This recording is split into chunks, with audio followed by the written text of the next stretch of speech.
Regardez dans quel univers je vous emmène aujourd'hui. Chez Carlito, sculpteur ferrailleur. Il fait que avec de la récup. Vous voyez, il y a des vieux ressorts, il y a un vieux trombone et tout. Et regardez, il a fabriqué tout ça avec que de la récup. Et ça, c'est un batteur, c'est un automate et il fonctionne. Et je vous propose d'aller à la rencontre de cet artiste hors pair. Vous allez voir, c'est incroyable. Allez, suivez-moi.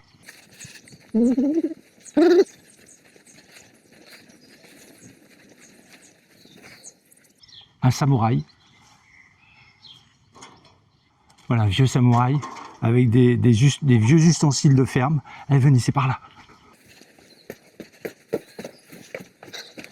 Je crois qu'il est en train de souder. Ouais, je l'entends, il soude.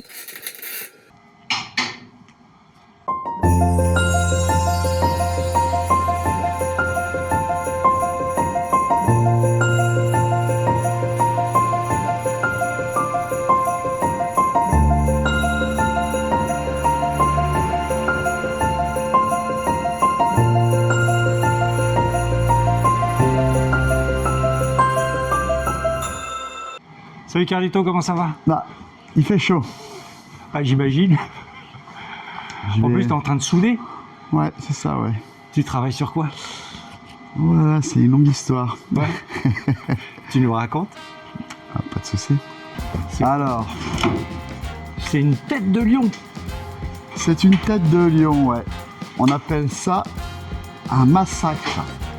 Un genre de sculpture qu'on met pour la chasse, là, la tête de sanglier ou d'éléphant, enfin ça dépend, hein. Il y a des chasseurs dans ce monde. Et du coup la tête, ça s'appelle un massacre. Donc, je suis en train de faire un massacre de lion. Ouais. Un massacre de lion. Ouais. Ça fait très... ouais, c'est connotation africaine quand même. C'est surtout connotation, je vais te tuer quoi. Donc, ah ouais, ouais. Non, moi je fais pas les sculptures pour tuer les gens, plutôt l'inverse.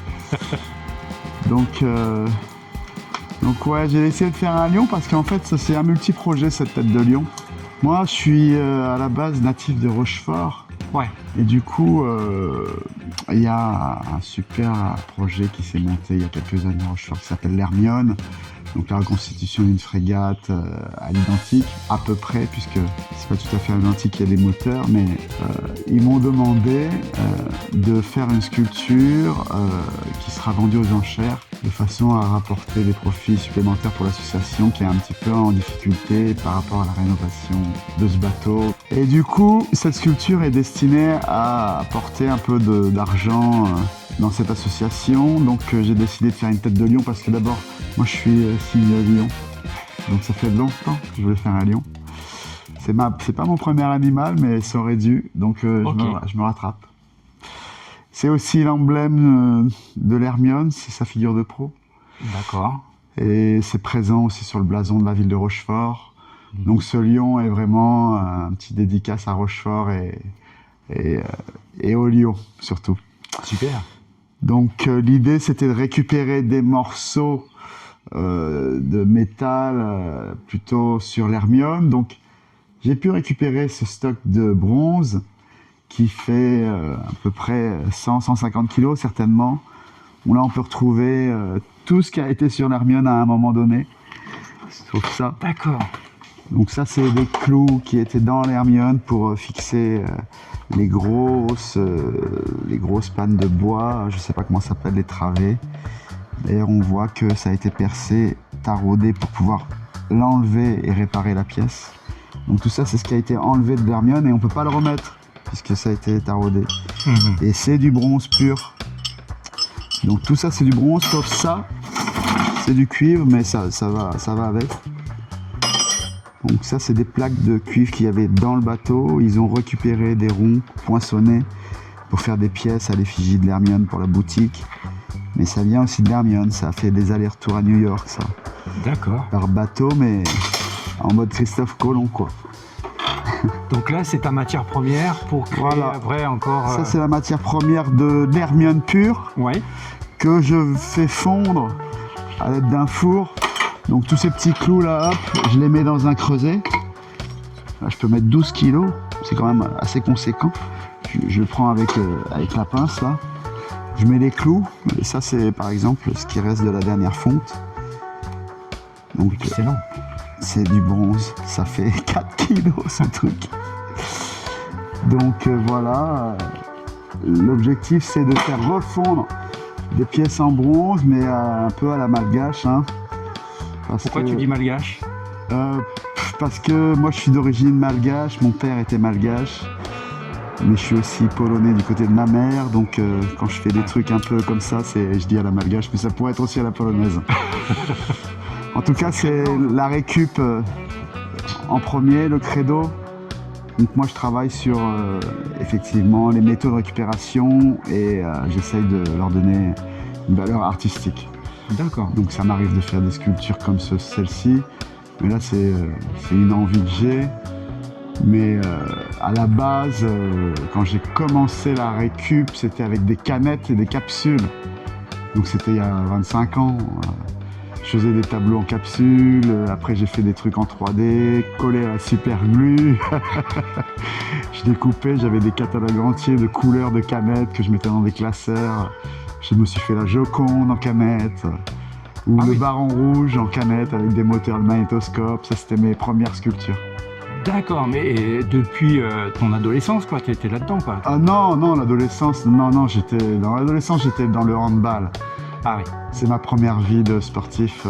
Voilà, j'ai fait 25 ans de handball, ça c'est toujours présent dans ma vie. Ouais. Le handball, ça forge des caractères, c'est un sport d'opposition, donc on n'a pas peur d'affronter les obstacles quand on est handballeur. C'est bien. Voilà. Donc ça, ouais, c'est certainement une de mes forces d'avoir fait du handball pour pouvoir persévérer, utiliser des matériaux de récupération pour faire des sculptures. Ça, c'est venu en fait par hasard. Je sais pas si on peut dire qu'il y a du hasard vraiment, mais en fait, quand j'ai commencé mon parcours handball, j'avais 6 ans, donc j'ai baigné dans le handball depuis tout petit. Et puis j'ai entraîné en national féminin, j'ai joué à très haut niveau jusqu'à Fort-de-France. Et du coup, quand je suis revenu, il s'est passé que j'ai découvert l'existence de mon père qu'on m'avait caché. Ça, c'est encore toute l'histoire une de famille, quoi. Ouais. Et donc, je me suis retrouvé avec un père malgache à Madagascar, avec des frères et des sœurs. Et par-dessus ça, ma mère elle-même était à la Martinique. Depuis que j'ai 6 ans, elle est partie là-bas. Donc moi, j'ai vécu avec mes grands-parents. Donc c'est une histoire de famille un peu dispersée entre la Martinique, Madagascar et Tonnet-Charente, enfin Rochefort. D'accord. Donc c'est ce triangle-là, pour moi, les obstacles familiaux. Mais ça y est, je les ai surmontés. Aujourd'hui, ça me permet de faire des belles sculptures. Ah oui, je vois les ça, sculptures, en fait, m'ont aidé à surmonter tout ça. C'est ça. Ouais. C'est l'art-thérapie, quoi.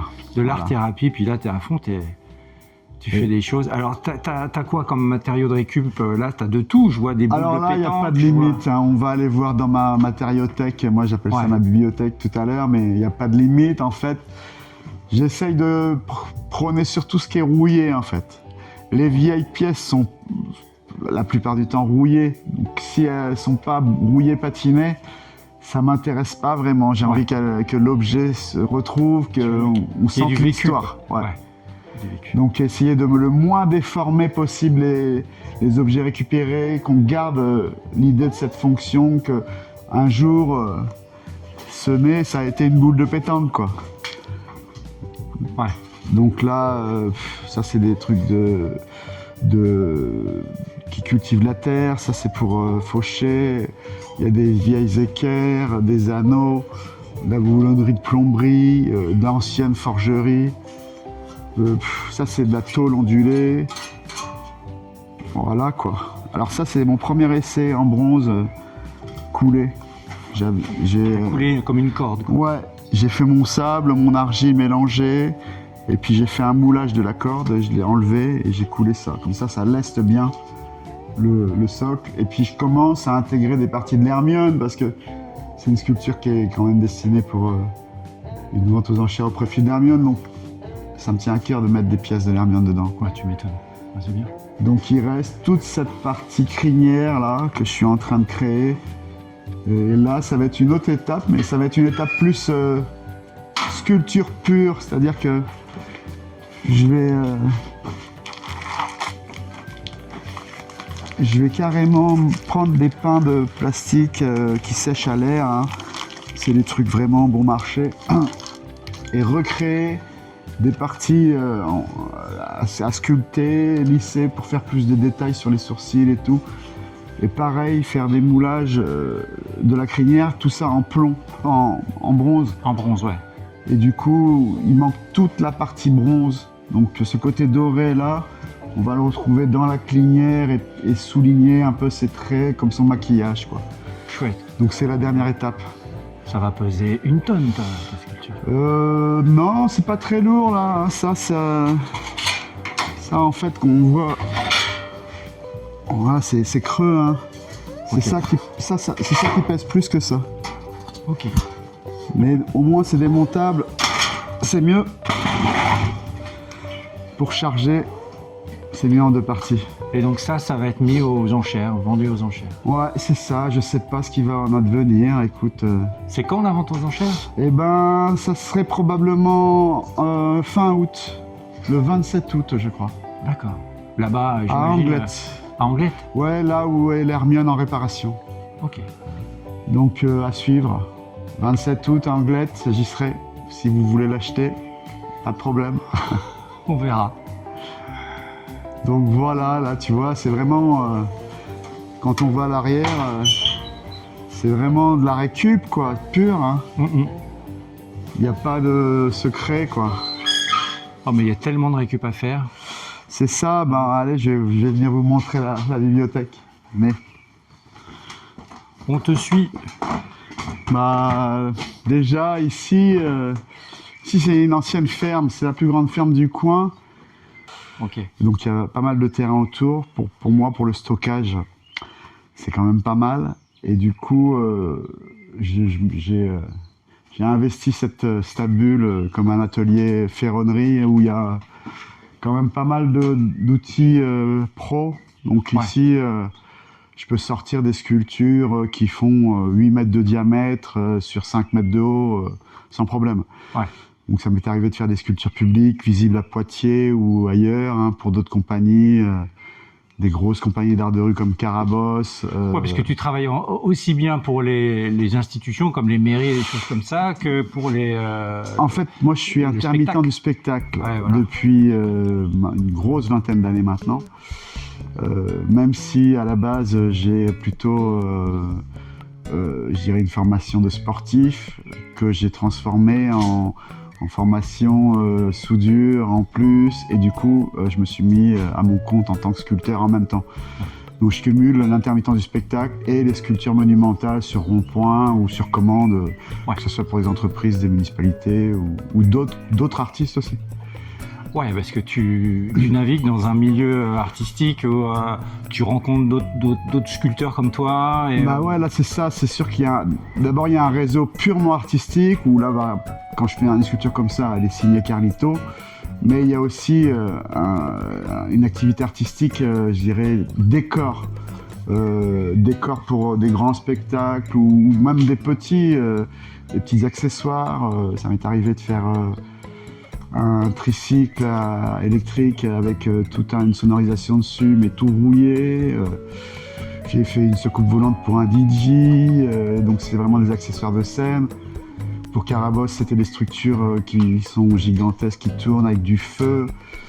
Donc il y a des canons à gaz.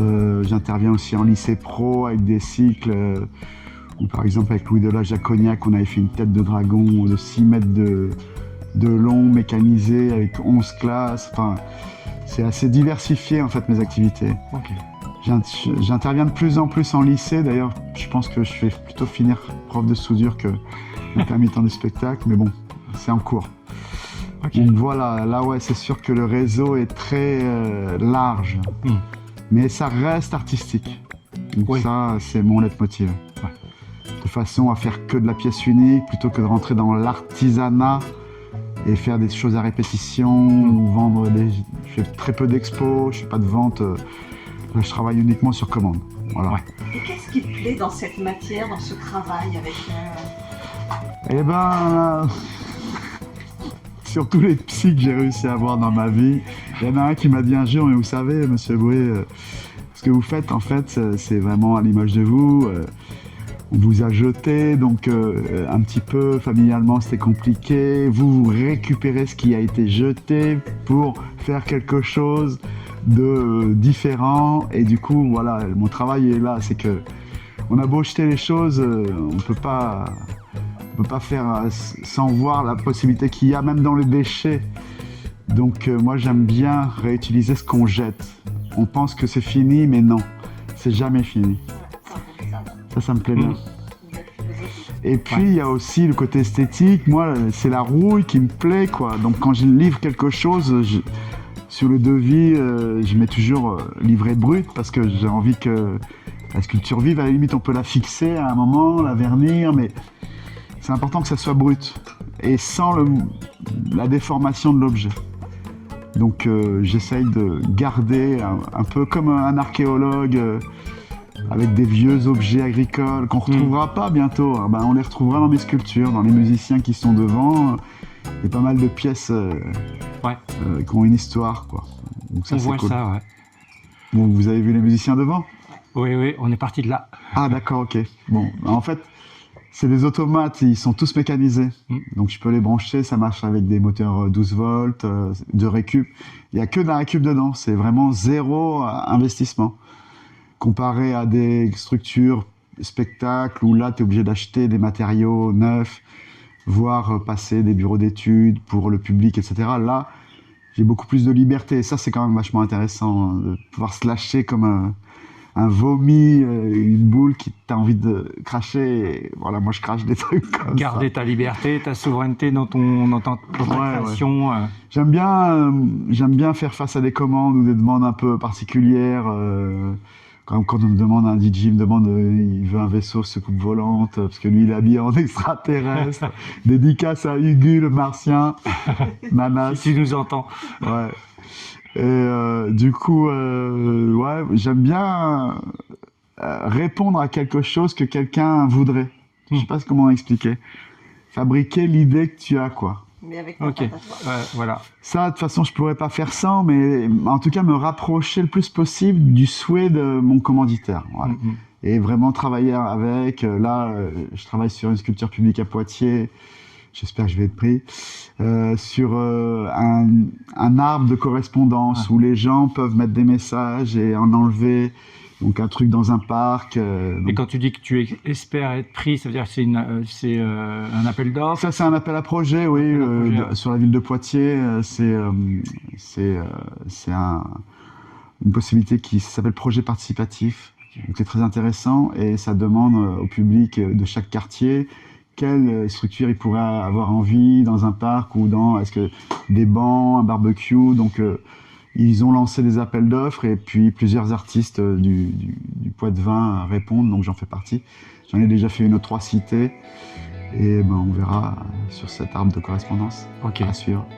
Et dans tous tes projets, est-ce qu'il y a une sculpture qui, toi, t'a marqué, reste gravée, ou qu'il y a une petite chouchoute ou pas? Ouais, il y a une sculpture qui m'a gravé. Ma première sculpture seule, entre guillemets, parce qu'on ne peut jamais faire les trucs seuls, hein, même si on le croit, c'est faux.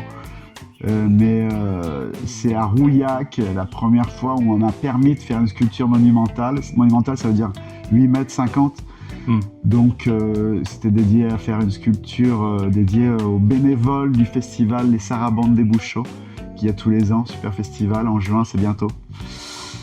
Et donc à l'époque, le directeur c'était Joël Breton, et il aimait mon travail, et il m'a demandé si ça m'intéressait de faire une sculpture dédiée aux bénévoles. Donc avec l'idée c'était de mettre des visages et des mains dans un truc végétal. Et moi, j'étais plutôt en arrivée de Madagascar, j'étais ancré dans les baobabs, donc j'ai essayé de lui faire une espèce de tronc d'arbre de 8,50 m avec une main et des visages et des petites mains. Donc, un peu dire, on peut faire plein de choses avec plein de gens. Donc, c'était ça l'idée. Donc ça, c'est visible à Rouillac. On voulait le mettre sur le rond-point, mais on n'a pas pu parce que c'était trop grand. Et ça a été mieux parce qu'on l'a mis à côté. Et ça a permis au festival de perdurer sur une demande de sculptures qui ont été posées autour. Et maintenant, autour de mon arbre qui s'appelle Mamak, ça veut dire enraciné en malgache, il y a une série de 15 sculptures avec un parcours. Ils ont rajouté un passage piéton. Donc c'est un nouveau lieu, donc Mm. c'est cool. Alors que sur le rond-point, ils n'auraient pas pu y accéder. Ouais. Donc finalement, c'est pas mal. C'est bien. C'est ça. Et puis, j'ai fait cette sculpture sur 1 an étalé. Je galérais à l'époque, hein. Je crois que j'étais intermittent, mais c'était dur. Je travaillais pour Carabosse et Joël Breton me propose ça, mais j'étais hébergé, j'avais un atelier là-bas, c'était génial. Rencontrer les gens qui font du cognac, alors là-bas, il y a du cognac. Hein. Ah ben oui, Rouillac, oui. Donc récupérer des matières métalliques qui viennent des vignes, rencontrer les gens du bled. Ces rencontres-là sont bien quand tu fais une sculpture publique parce que la sculpture, tu l'as fait pour les gens. Donc tu les rencontres, il se passe quelque chose, ils te donnent des pièces qu'ils n'auraient pas achetées, mais là ils savent que c'est pour une sculpture, donc ils vont te la donner et dire Carlito, tu vas faire un bon truc avec, tiens, vas-y. Ils sont contents de retrouver leurs pièces soudées sur la sculpture. Et ça fidélise un peu aussi le public, tu vois, ils prennent soin de la sculpture parce que c'est comme s'ils y avaient participé, ils y ont participé. Donc c'est comme si c'était leur sculpture, donc ça c'est un plus. Ils l'ont bien approprié. J'aime bien vraiment rencontrer les gens plutôt que de faire une sculpture dans mon atelier et puis aller la larguer et puis partir. Non, ça je sais pas faire. Il faut de la rencontre. Super. Voilà. Tu nous montres Tom. Allez, suivez-moi. Donc ici, ouais, j'ai fait des gros trucs. Et j'espère que c'est pas fini. Alors j'ai classé un peu ma quincaillerie avec mes instruments de musique de récup, parce que les automates c'est des musiciens. Il y a ma collection de mécanos, parce que j'aime bien faire des maquettes. Tu parles beaucoup de... Tu as fait des musiciens, là, tu as des instruments de musique, tu es Ouais. connecté à la musique, on dirait. Oui, je pense que si j'avais pas fait de sculpture, j'aurais fait de la musique. Ouais. Mais on peut pas tout faire, donc j'ai fait des musiciens automates. Et parfois, j'appelle des amis et on joue un peu. N'est-ce pas, Fabrice? Oui. Donc on s'amuse sans prétention, ouais, on veut pas faire des concerts. Mais... Donc ouais, j'explore les instruments, la musique. Je pense que j'ai des aptitudes auditives sur la musique. Il y a des trucs qui me parlent. Même quand je mets des coups de marteau, j'essaye d'être en rythme. Donc je pense que j'aurais pu passer musicien. Tu vois là, j'ai récupéré une vieille pédale de batterie pour mon batteur. Eh oui. C'est de la récup aussi. Hein. On jette tout. Hein. Mais le mécanisme est encore intéressant. Des formes tu de vois, chaussures. le pied qui va aller dessus, quoi. Tu vois, c'était ça c'est le projet. Donc, quand je récupère des objets qui vont ensemble, hop, je les pose sur la table. À un moment, je range et j'ai une caisse de tiens, j'ai de quoi faire des jambes. Et après, je vais les stocker dans la bibliothèque. Allez, on y va. On va passer par là. Donc là, l'idée, ce serait de faire un espèce d'aquarium de formation. Et ça m'arrive d'avoir des stagiaires parfois. Avec lequel je leur apprends à souder des matériaux recyclés. Savoir souder, c'est pas que souder de la ferraille neuve. La récup, c'est vraiment particulier. C'est pas les mêmes alliages, la même densité. Les soudures sont plus intéressantes. En tout cas, il faut connaître la soudure pour souder la récup. C'est pas donné à tout le monde de prime abord. Et donc, qui dit récup dit stockage. Donc il faut de la place. C'est mon côté menuiserie que un jour je m'occuperai. J'aimerais bien faire des choses plusieurs matières avec du granit, du bois. Ouais, pourquoi pas. Donc là, ça sera une bulle un jour. Et là, on arrive Attention. à la bibliothèque. Il fait super frais ici. Donc,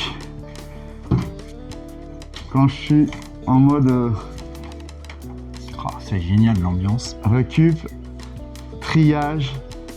Donc ici j'ai trié, tu vois, ça c'est ce que j'ai récupéré il n'y a pas longtemps. Les étagères. Donc là c'est mes plus belles pièces que je stocke. On voit pas bien. La lumière est débranchée. Oh mais là c'est bien. Donc voilà. Ça, ce qu'il y a par terre, c'est ce que j'ai récupéré dans l'année, quoi. Donc je me gare, mais que c'est toujours en speed. Hop, tiens, j'ai récupéré ça, je le rangerai plus tard. Et puis, quand tu arrives à ranger, s'il y a un Covid, tu arrives à faire des trucs comme ça. Donc ici, c'est ma table de maquette au frais. tu fais des prototypes, tu étudies la forme. Ouais, et puis ça, c'est vraiment une bibliothèque. Tu vois, j'ai besoin d'une pièce. Là, j'ai classé, par exemple, c'est des choses qui peuvent se retrouver sur des os de bras, des os de jambes, des épaules. Ici, j'ai que des courbes. Là-bas, j'ai plutôt des roues, des genoux. En bas, là, j'ai plutôt des doigts. Enfin, moi, j'aime bien faire des personnages, donc j'ai pas mal de membres. Avec le sport, avec mon brevet d'état de handball, je connais un peu la physionomie. Et donc, j'essaye de reproduire la physionomie d'un corps avec des os, des muscles, même si c'est un peu à ma façon, mais c'est plus réaliste. Je trouve que ça donne plus de mouvement en se disant ça peut tourner. Ouais, donc c'est classé quelque part en classement de forme, Ouais, de mouvement. c'est ça. Ouais, c'est pas le bordel en fait. C'est Non, vraiment c'est pas le bordel. classé comme une bibliothèque, comme tu dis. C'est ma bibliothèque. Donc si je veux des petites cuves, des tuyaux, tu vois, ça c'est tout en haut là, c'est des tuyaux de Carabosse qui chauffent à je sais pas combien de degrés par soir, et à la fin, les tuyaux ils sont cuits quoi, tellement ils ont chauffé. Donc tu vois, à l'intérieur tu peux avoir une rouille rouge. Et ça, je vais peut-être faire une série de tableaux avec, des tableaux en volume, mais avec ce fond-là. Donc là, tu vois, pour moi, c'est comme s'il y avait des toiles de tableaux pour un peintre qui sont en attente. Tu vois, tout ce côté inox, alu. Donc là, c'est en forme, en cuve, mais aussi en couleur. Faire du contraste, quoi. T'as des gens qui viennent te déposer des choses ici, qui te donnent... Eh ben, figure-toi que oui, c'est même surprenant parce que la première fois, j'avais pas compris. Je suis arrivé chez moi et devant la porte d'entrée, il y avait une caisse avec plein de trucs en ferraille. Je dis, bah, c'est quoi ça? Et puis, pas de mots, personne, pas de téléphone, pas de message. Bon, ok, donc j'en déduis que quelqu'un m'a ramené ça pour faire une sculpture, parce qu'il y a des sculptures devant, donc le mec qui passe, il se dit « Ah bah, tiens, je vais lui laisser ». Et au final, c'était des voisins qui passent tous les jours devant, et un jour, ils se sont dit « Bon, on va lui amener s'il est là ». Et je les ai recroisés après, d'ailleurs, on est devenus amis après. Je suis allé récupérer chez eux. Donc en fait, ça se déclenche, je pense, parce que j'affiche le fait que je fais des sculptures devant, tu vois. Oui, oui, oui. Donc j'ai pas peur de montrer que ouais, il y a de la ferraille. Et bah oui, certains peuvent me prendre pour quelqu'un que je suis pas en tout cas, mais je m'en fous, je le suis, et ce que je suis. Et ça va être dur de m'empêcher de faire des trucs en ferraille. Donc voilà, là c'est ma caverne. C'est tes matières premières. Ouais, une partie quoi. T'en as aussi dehors, j'ai vu ça. Alors j'en ai une grosse partie dehors. C'est d'ailleurs les pièces sont intéressantes, mais on peut aller voir. Allez, je te suis. Donc l'ancienne écurie, c'est du stockage. Bon, je sais pas si tu veux regarder. Oh, si tu veux. Allez. Donc de la récup en voiture, voilà quoi.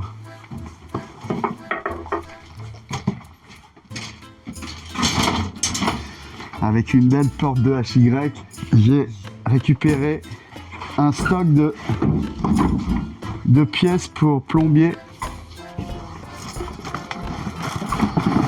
Un truc de dingue. Que des raccords de plombier. Tu vois,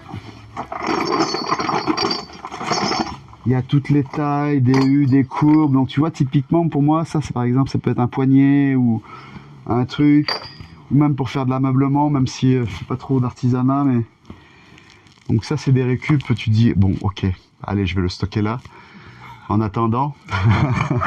Comme ça m'arrive de faire des trucs quand même vraiment particuliers, tu vois, ça même dernièrement j'ai travaillé sur un totem pour le clip vidéo d'un groupe de musiciens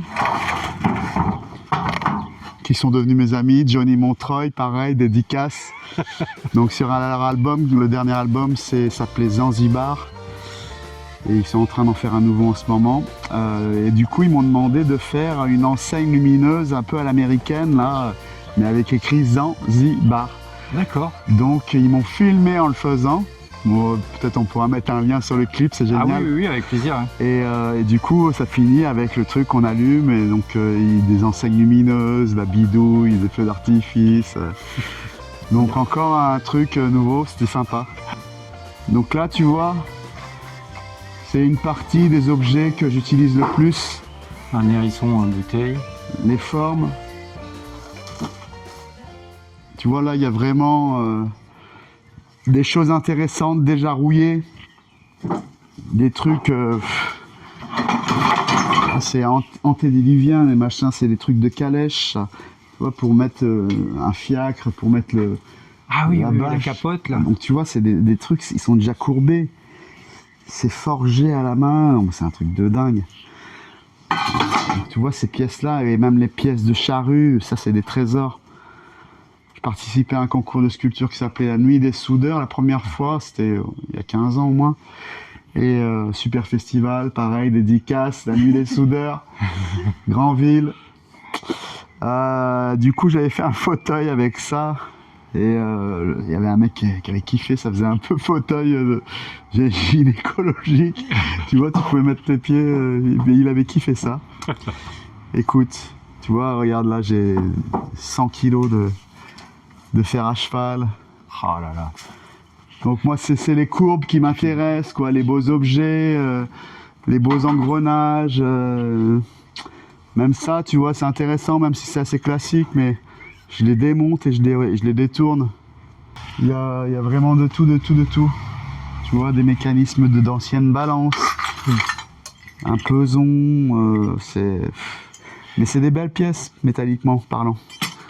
La partie qui te plaît le plus quand tu es en train de créer, c'est justement la recherche de ces pièces-là ou vraiment comment je vais pouvoir détourner les pièces, les assembler? Là, en fait,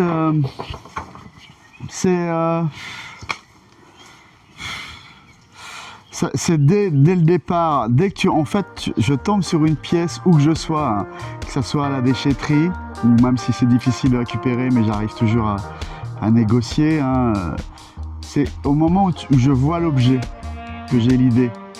C'est comme si c'était l'objet qui me disait vas-y prends-moi et fais ça avec, quoi. Ouais. C'est ça l'histoire. Et à partir de là, soit je prends une pièce, je vois ça, ok, je vais la stocker dans la médiathèque et je sais que ce sera un futur genou ou une lèvre, je sais pas. Ou soit tout de suite, c'est exactement ce que j'ai besoin parce que j'ai un projet qui est en cours et j'ai pas l'idée et cet objet me donne l'idée. Et Ouais. c'est parti. C'est parti. Et je commence c'est de l'accumulation, ma sculpture c'est de l'accumulation. C'est pas par retrait sur un gros bloc, c'est de l'accumulation. Donc une pièce peut faire la différence sur ça. Ouais. Ouais. Par exemple, je me rappelle, j'avais fait un requin à la Foire Expo de Niort, mais c'est pareil, ça fait je sais pas combien de temps. Et du coup, il m'avait embauché pour faire une sculpture sur 3 ou 4 jours et j'avais décidé de faire un requin mais articulé, qui bouge la queue, les nageoires, la mâchoire et tout. Et j'étais parti sur cette idée parce que j'avais trouvé un super aileron de requin, tout en ferraille, il n'y avait rien à faire. D'accord. Donc j'ai vu l'aileron, bon ok, bah j'ai fait un requin. C'est aussi simple que ça. Ok. Donc j'ai des objets que je garde en tête, que je sais que si je dois faire un requin, bah c'est bon. Même si je refais jamais 2 fois les mêmes pièces. Mais voilà, je sais pas, moi tu vois, si je vois cette pièce, qu'est-ce que je me dis? Bah, que ça va être quoi? Je sais pas, j'en sais rien. Peut-être une patte, un sabot, une chèvre, sabot de cheval. Ouais, Ça tu peut être verras. ou une mâchoire, ou ouais, un téléphone. En fait, tout est possible. J'aime bien avoir des paires pour faire des symétries. Quand je fais des corps humains, il me faut le droite et gauche. Donc ça, j'aime bien récupérer. Ou quand il y a une multitude de mêmes pièces, c'est pareil, tu peux délirer, quoi. Donc les gens, si vous avez plein de ferraille chez vous qui sert à rien, qui veulent récupérer du sens, amenez-les à Carlito, il va s'en occuper.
Je vois que tes créations sont quand même vachement liées à l'instinctif et à tout ce qui te touche. Vraiment, tu as une émotion. Est-ce que tu peux nous dire un peu ce que tu ressens quand tu sculptes, quand tu es vraiment dans la phase de création? Alors, en fait, je sais pas comment expliquer ça facilement. En tout cas, il y a un truc qui est sûr, c'est que j'ai cette envie de création, voire même des fois de conception, tu vois. Imaginer des mécanismes, c'est des choses qui me remplissent intellectuellement, je pense. Donc ça, Comme tes automates, par exemple. Ouais, faire un automate, ça peut paraître compliqué comme ça, mais quand je me lance dedans, c'est un peu comme si j'étais en transe, en fait. Donc, ça peut être long, ces démarrages-là. Je peux me retrouver devant une page blanche longtemps, mais entre guillemets, parce que c'est pas une vraie page blanche, c'est que bon, j'ai pas de projet en tête, donc voilà. Mais par contre, hop, je vais avoir un projet, par exemple, là j'en ai eu un lundi, les mécanismes vont commencer direct. Donc dès que j'ai une idée, je vais creuser dedans et là par exemple tu vois, je suis un peu féru d'ordinateur, monter les ordis, j'ai une casse informatique qui me permet de récupérer des alimentations en 12 volts, la bidouille électronique de base, hein, parce que ça peut être complexe parfois, mais aujourd'hui avec internet, un bon tuto, tu peux faire pas mal de choses. Donc je me suis mis à l'électronique un peu, faire mes petites micro-soudures, faire mes petits travaux avec Arduino, essayer de détourner les moteurs essuie-glace pour les cadencer, les synchroniser. Donc ça, c'est vraiment des choses qui me remplissent. Cette réflexion, j'ai besoin de... Comme quelqu'un fait des mots croisés, moi, faut que je fasse ça. Et tu dis que tu es en transe, donc tu ressens quoi? Il y a une connexion avec la matière, avec tout ça? Comme je me suis un peu spécialisé vraiment dans l'improvisation, c'est-à-dire que il y a très peu de travail en amont sur la plupart de mes sculptures, c'est vraiment une improvisation. Et donc, je suis capable de faire une sculpture comme ça en un week-end, concentré, et donc c'est très dense. Donc effectivement, je suis en transe parce que je m'arrête pas, quoi. J'ai l'idée et c'est parti. Et en fait, il n'y a que les organisateurs qui me disent « Donc, Carlito, tu peux arrêter de faire de la meuleuse, il est 3h du mat, tu reprendras demain, s'il te plaît. » Donc bon, ici, avant, j'étais parti pour bosser de nuit. Aussi, ce côté silence, concentration, c'est possible, tu vois. Donc en nocturne, je suis encore plus productif. D'accord. Mais en public, ça décuple tout ça. Donc quand je le fais devant les gens, là, c'est vraiment la vraie transe où je donne du spectacle en faisant la sculpture. Donc ça, c'est un peu ma carte de visite. Si on m'appelle sur un festival, c'est pour que je fasse une belle pièce en un week-end pendant que les gens font leur spectacle et tout. Et à la fin, boum, voilà. Ça, j'aime bien faire ça. C'est ton show à toi, ton spectacle à toi. Ouais, c'est ça, c'est ma façon d'être sur scène en fait. Là, Okay. je scénographie un peu l'espace, je mets les automates en fonction, derrière je soude et là, ouais, je suis bien là. Excellent. Donc ça, c'est mes moments préférés. Et c'est vrai que la soudure permet en fait ce côté faire fondre du métal, canalise beaucoup d'énergie négative ou positive, mais en tout cas, cette énergie-là, j'essaye de la transformer en positif artistiquement. Même essayer de rajouter un peu de poésie dans ces objets bruts qu'on a jetés aussi. Donc il y a tout ça qui se mélange. Donc avoir une pièce avec tout ce qu'on a acheté, ça rajoute en plus un peu de fierté peut-être, mais c'est mon truc. Donc voilà, j'essaye d'exceller dans ça. Et j'ai des katas comme quelqu'un qui fait un sport de combat. Donc si j'ai un tas de pièces en un coup d'œil, je sais que je peux faire un poisson ou un truc comme ça.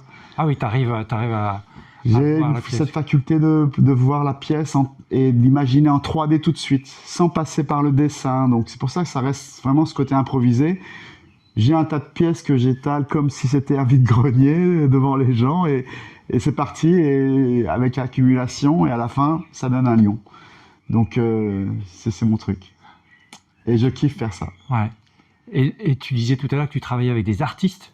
Alors ouais, j'ai plusieurs projets en cours. Bon, il y a le Lyon, l'Hermione, il y a les lycées. Mais là, je travaille sur un accessoire scénique Donc ça m'arrive de bosser souvent pour des artistes. C'est pas la première remorque que je fais d'ailleurs pour d'autres spectacles où c'est des petites compagnies cette fois comparé à Carabosse qui est une compagnie qui travaille à l'international, qui m'a permis de voyager pas mal d'ailleurs. Mais il y a aussi des petites compagnies locales qui me commandent des accessoires particuliers, par exemple une machine à nuages avec des bulles, enfin des trucs tu crois pas quoi, des trucs qui n'existent pas en tout cas. D'accord. Donc allô Carlito, y a pas, tu pourrais pas me faire le truc qui n'existe pas. Donc être dans cette position-là, ça me plaît aussi quoi. Ouais. Et là, on m'a demandé au départ, c'est un truc clown. qui n'existe pas. Ben, c'est un clown que j'ai rencontré au Québec sur un festival qui s'appelle Mimo Tuga, dédicace Rodolfo, qui est un super clown, très connu dans le milieu d'ailleurs, que j'ai rencontré au Québec dans un festival à Shawinigan, qui était un super festival. Et du coup, il m'a dit « Ah, Carlito, c'est bien ce que tu fais, j'habite à côté de Parthenay, peut-être je t'appellerai un jour. » Ah bah Parthenay, oui, je connais, j'ai commencé mes sculptures de canettes là-bas. Donc c'était marrant. Et il m'a appelé il y a 2 mois en me disant « Bon, Carlito, j'ai besoin que tu me fasses une machine pour faire un cercle de terre parfait de 5 mètres de diamètre. » Ok. Donc me voilà à aller chercher du terreau et faire une machine. La machine, elle est dans la remorque. Je pourrais peut-être vous la sortir. Et du coup, il y a une machine avec des roues. Je mets ça, je verse un truc de terre dedans et j'ai mis 2 poignées et je tourne avec un centre bien fixe et je dépose de la terre uniformément sur 5 mètres de diamètre. Et après, il y a une corde, un cordage de 5 cm autour qui est le périmètre de jeu. Et derrière, j'ai cette remorque qui me permet déjà de brasser toute la terre et le matos, mais aussi pour monter dessus, pour m'en servir de régie. Donc cette remorque, c'est un plateau sur lequel j'ai une platine, tu vois, là je les ai enlevées parce que je vais les refaire, où il y a ma console avec la tablette pour le lancement, parce qu'il peut y avoir 2000 personnes, donc en fait tu vois pas le clown jouer, et des fois il me lance des... faut que tu mettes ça à la hardisson, j'appuie sur des boutons. Donc il faut quand même être alerte, donc je me suis mis en hauteur sur ça, pour pouvoir accéder au chant, à la musique. Donc tu vois, j'ai une échelle que je mets derrière. Donc ça, je travaille sur ça. Et là, c'est vraiment un outil de travail scénique, mais aussi pour la logistique de la terre et de tout le matos qu'on a pour le spectacle. Donc j'essaye de la mettre clean, on va faire de la route, on va partir en tournée avec. D'accord. Une tournée à quel endroit bah, ça va être toute la France. Là, on joue à Poitiers la semaine prochaine, mais là, on est en mode un peu création-résidence. C'est un nouveau spectacle. Mais il est déjà programmé jusqu'à Aurillac, festival d'Aurillac en août. La semaine prochaine, on est à Poitiers. Après, on va à Metz, on va en Bretagne. Donc, ça, c'est parti pour une tournée, là. C'est bien. Ouais, c'est bien. Bah, ça, c'est ma casquette intermittent du spectacle, où là, je suis considéré comme technicien constructeur. Donc c'est vraiment une autre casquette, mais qui me plaît aussi. Et là, tu es vraiment plutôt en coulisses, à faire des choses qui font des spectacles, mais avec des jauges démentielles, quoi. Ah. On avait fait Marseille, capitale européenne de la culture, où il y avait, je sais pas combien, 400 000 personnes sur le Vieux-Port, obligés de faire une passerelle pour qu'ils fassent une boucle pour boucher le Vieux-Port, du coup. Commander la plus grande barge de Méditerranée pour soulever 6 boules de 6 mètres de diamètre en feu. Et moi, j'étais dessous avec une combinaison, l'allumeur, vulcanologue, enfin, des trucs démentiels. Donc, tu vois, ça permet d'avoir accès à des spectacles que tu peux faire qu'une fois dans ta vie, en tant que constructeur, mais aussi en tant qu'intermittent pour... rendre la joie à ce public, parce que l'art c'est ça aussi. Ouais, moi je peux pas être artiste ou technicien pour moi c'est aussi pour le public qui va voir le spectacle ou quoi que ce soit, tu vois. Donc avoir le retour du public, c'est bien aussi d'entendre que ce soit une sculpture que je fais sur un rond-point et d'avoir des retours positifs ou même négatifs, ça arrive, hein. Mais c'est important de savoir que globalement les gens aiment ça, quoi. Ouais. Donc je le fais d'abord pour moi, parce que j'ai envie de le faire, comme cette tête de lion, Mais je sais qu'il va y avoir une autre dimension derrière. Peut-être que ça va être acheté à New York, on ne sait pas. Et puis moi, ça va me donner aussi une base sur une vente aux enchères comme ça. Bon, écoute, en tout cas, c'est encore une fois une rencontre que je fais, comme ce clown, et qui me permet d'avancer, de rencontrer d'autres, mais de me nourrir aussi par rapport à moi, ce que j'ai envie de faire. Donc, moi, je ne peux plus faire marche arrière aujourd'hui dans cette autonomie de construction de décor ou de sculpture. Je sais que c'est mon truc, même si je suis passé par le handball, j'ai eu une entreprise d'espace vert presque, donc pendant des années. J'ai fait beaucoup de bateaux en strat, résine, mais je m'aperçois qu'en fait tous ces métiers sont complémentaires. Moi, j'ai baigné dans un milieu de menuisier ébéniste, Rochefort c'est vraiment les bateaux, donc, mais c'est l'utilisation de l'outil et de la matière que j'ai apprise qui font que je suis ce que je suis aujourd'hui, donc voilà.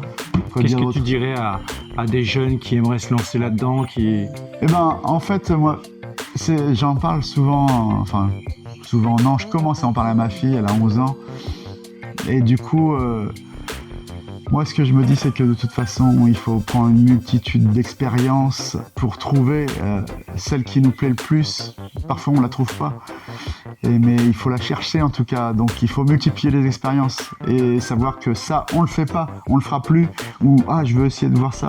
Donc ça, l'initiative, moi, je considère, je ne sais plus qui c'est qui disait ça, un ancien ministre, je crois. L'initiative, ça différencie les gens qui sont à l'école, par exemple. C'est-à-dire que plus tu es à l'école, moins tu prends d'initiative, tu es toujours guidé. Alors que quitter l'école rapidement et monter son truc dénote une intelligence particulière, moi, je pense. Tu prends une initiative, donc déjà, tu as compris que non, mais c'est bon, il faut y aller à un moment. Et là, tu vois, j'ai 54 ans bientôt. Je me dis que j'ai bien fait de collecter toutes ces expériences dans ma bibliothèque, de faire tous ces voyages, aussi bien en Afrique qu'en France, hein, mais en tout cas, rencontrer m'a permis de comprendre qu'il fallait vraiment pas s'économiser. Ouais, c'est ça surtout. Ouais. Donc, je procrastine assez souvent, hein, mais il y a des moments où c'est tellement intense. Pas le droit. Donc, si je me dis ça, même si, bon, en fait, je m'en fous. C'est que je suis comme ça et le statut d'intermittent et d'artiste permet de vivre à son rythme, pas être, même si j'ai une enfant qui va à l'école, mais être lié aux saisons plutôt qu'aux vacances scolaires, quoi. Donc voilà. Et puis quand il fait trop froid, je pars au soleil. Ah oui. Et être intermittent, c'est pas trop galère Là, c'est de plus en plus galère. Si la culture elle a été quand même vachement ponctionnée, là, je pense que les pouvoirs publics se rendent pas compte du pouvoir de l'art et de la culture et ce qu'ils sont en train de faire, même si ils ont des beaux discours pour dire que c'est pour de bonnes raisons. Mais moi, j'en suis pas sûr, hein. Quand tu augmentes ton budget défense, je me dis qu'il faudrait mieux augmenter le budget culture.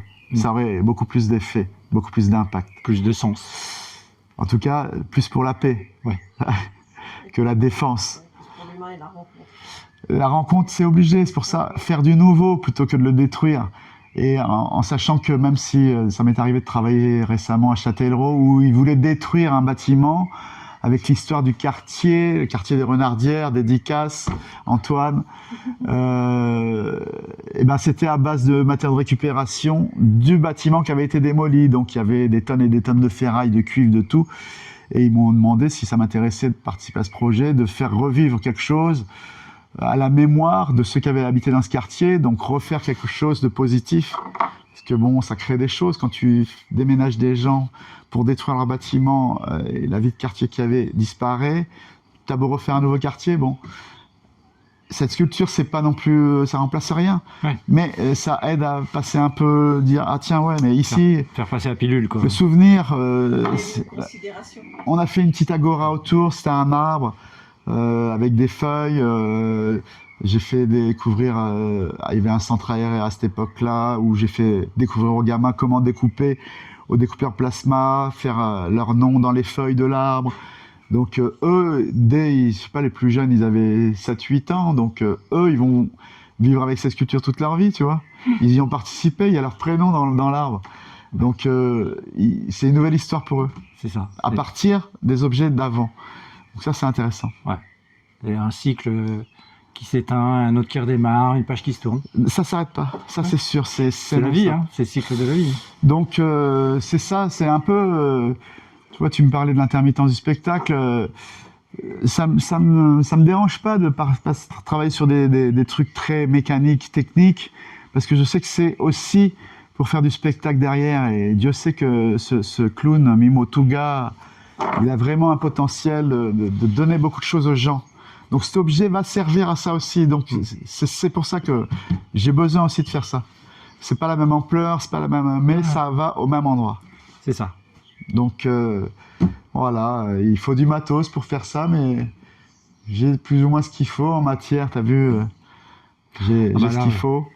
En espace, j'ai ce qu'il faut.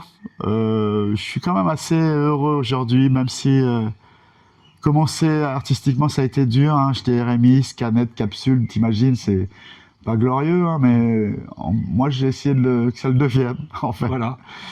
Et de fil en aiguille, je suis passé de la canette, en quelques voyages en Afrique, faire des petites voitures, des petites motos, détricoter du grillage pour avoir du fil de fer, détordre des clous, tous ces savoir-faire. Aujourd'hui me permettent de faire ça rapidement en plus.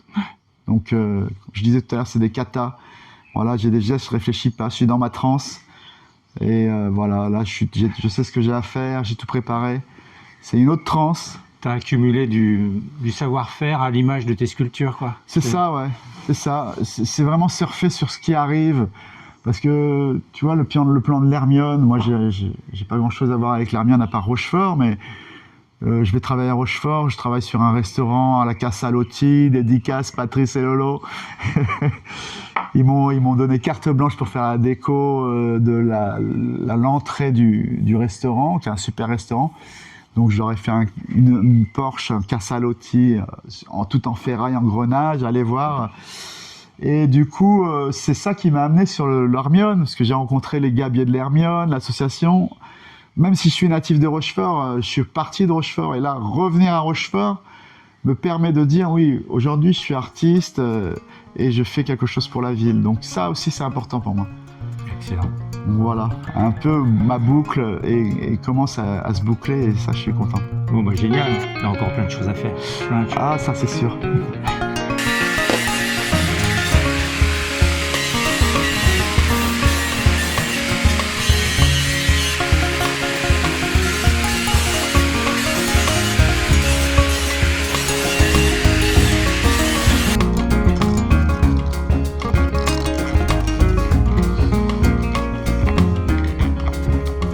Tous automatisés avec du 12 volts. Là, c'est que des moteurs d'essuie-glace. Moteur d'essuie-glace avant et moteur d'essuie-glace arrière. C'est-à-dire, il y en a un qui fait un tour complet et le moteur d'essuie-glace arrière font des allers-retours.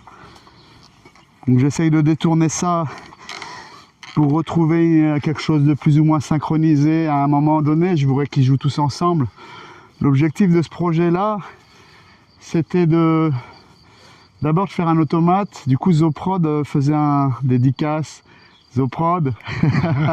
Dédicace Zoprod. Poitiers, ouais, ils m'ont invité une première fois pour faire une sculpture, ça s'appelait 24 heures récupart. Et c'est là que j'ai vraiment fait ma première sculpture soudée. C'était le Penseur de Rodin, qui m'a apporté beaucoup de choses positives. Je l'ai vendu à quelqu'un qui m'a permis d'acheter un camion. Donc c'était une grosse évolution pour moi d'avoir un fourgon, le fourgon que j'ai encore aujourd'hui d'ailleurs, pour pouvoir faire tout ça, parce que c'est quand même des grosses pièces, hein, ça fait 80-100 kilos parfois. Ah oui. Donc bon, c'est pas... Mais par contre, ça peut rester dehors avec un peu de dégrippant.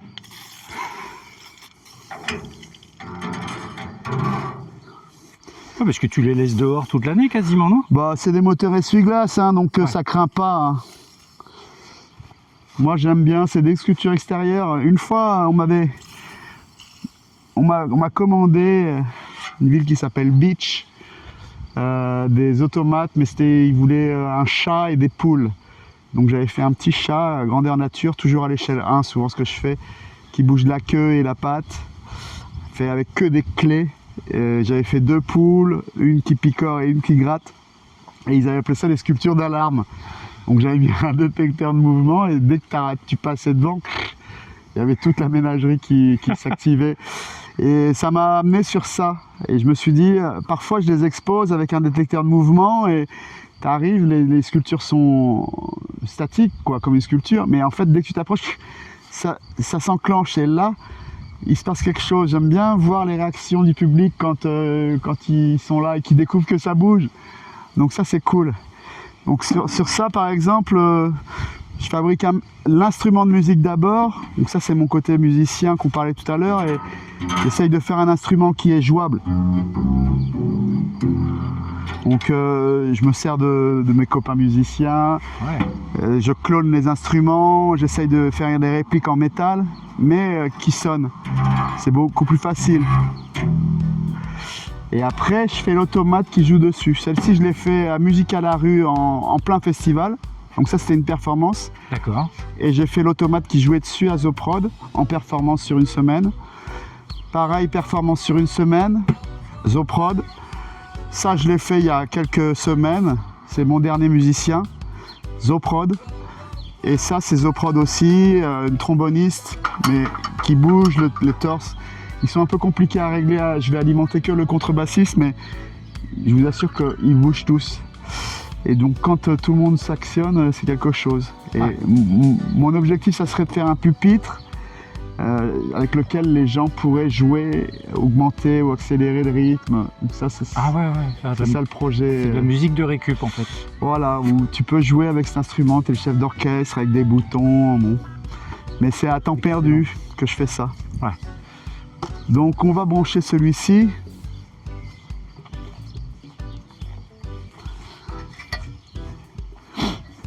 Je sais plus s'il faut une alim ou 2 alims, peut-être une seule suffira. Bon, c'est un simple chargeur de batterie, mais ça peut marcher avec une batterie tout court de voiture ou un panneau solaire en direct là avec le soleil. Un panneau solaire, ça marcherait. Il faut savoir que les moteurs essuie-glace, c'est ce qu'il y a de plus puissant en termes de couple et en 12 volts. Donc ça permet de déplacer pas mal de choses. Ouais.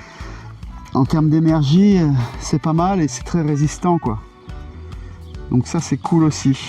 Alors, bon, c'est de la bidouille, mais c'est que de la récup. Les câbles et tout est de la récup. Alors, là, il y a les doigts qui bougent, mais il n'y a pas les pieds. Est-ce que...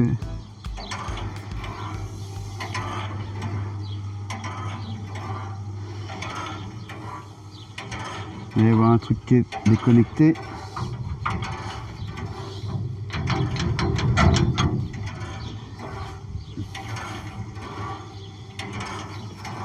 Donc,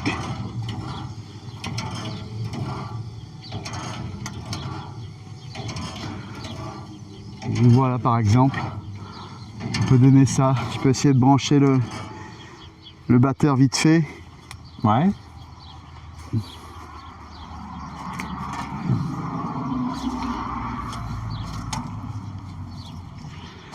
Ça va être quoi?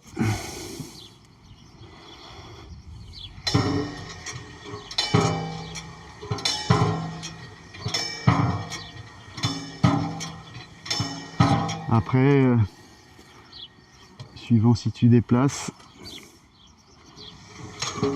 Merde. J'ai encore du travail, hein, il est tout frais. Ouais.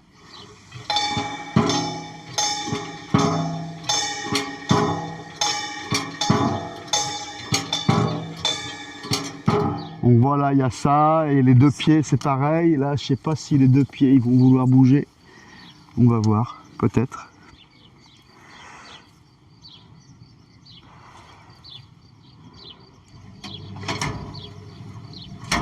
Ah, le pied est pas sur la pédale. Là, Ça devrait marcher.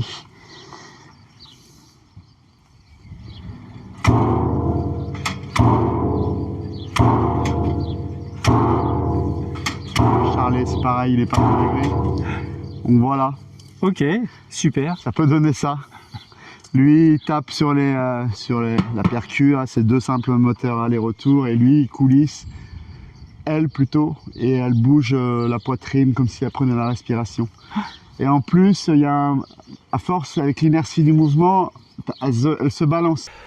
Un grand merci à toi, Carlito, de nous avoir reçus. Pas de quoi, Et, merci à de vous. nous avoir montré ton univers, ces automates incroyables, tous tes projets. Enfin, moi, à chaque fois que je viens te voir, j'aime ton univers. Donc, c'était cool de nous avoir permis de filmer tout ça. Et n'oubliez pas, sur les chemins des possibles, n'oubliez pas de vous abonner, de cliquer, de liker, de partager. Et si vous connaissez des gens qui ont un talent, quelque chose à montrer, vraiment avec une véritable recherche, eh ben, n'hésitez pas, je vous mets mon mail dans les commentaires, dans la description de la vidéo, et vous aurez tous les liens, toutes les dédicaces. Et n'oubliez pas d'aller voir toutes les dédicaces de Carlito et le clip de Johnny Montreuil, ça vaut le coup, je vous promets. Allez, à très bientôt. Merci, salut. Je vais la laisser comme ça, nature. bien. Nature.